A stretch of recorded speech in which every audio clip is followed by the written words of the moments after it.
you've spent any amount of time on this channel, you know that I do very much like one particular focal length, and that's 35mm. I believe it gives you a decent amount of focal compression whilst also giving you a decent wide there as well, and it kind of sits within that kind of realm of what you see is what you really get. Now, Sigma a long time ago released the 35mm f1.2 DG-DN art lens, and as you can tell from this beaut right here, this is mine. And this is a lens that I haven't actually done a video on the channel, as I had it before we even started this. You have one programmable button, you got your manual focus switch there, and you've also got your D-click there as well if you wanted to have a click on the aperture ring. This does of course come with an aperture ring which goes all the way down to f1.2, and it has an 82mm faux filter size at the front part of it. Again, it's a very heavy lens, but it is beautiful. It had been pretty much the sole kind of like lens that I'd used for most of my shooting, be it photography or video, for such a long time, and I felt like it would be an actual good time to actually come back to it and be like, hey, this lens is absolutely fantastic, and even second hand now you can really pick them up for an absolute steal.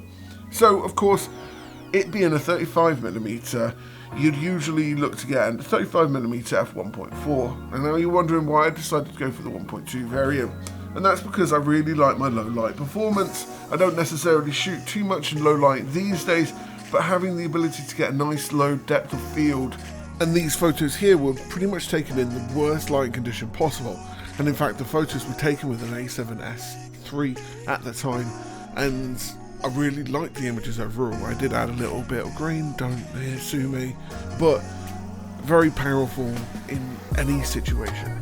Also, this guy's hair, blooming majestic, so cool. And also having it incredibly sharp, it was just a no-brainer for me. The lens itself is sharp pretty much throughout the range. At f1.2, I wouldn't even say it gets too much softer.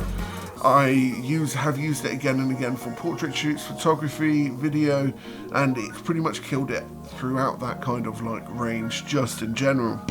At the moment, I have the 35mm f1.2 on the Sony A1, and I actually took it out on a autumn shoot the other day just to get some fresh images at a high megapixel count to really show you how higher quality this setup actually is.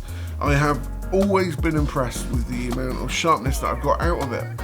Now, this isn't to say that it would, if I was to look at the Sigma lineup now, I might get a different lens, and in fact I've been actually thinking about maybe swapping this out for a particular lens, and that's the 28 to 45mm f1.8 from Sigma, as it's kind of a very similar kind of like size, but it also has a nice low aperture as well as having that ability to zoom in and zoom out as well.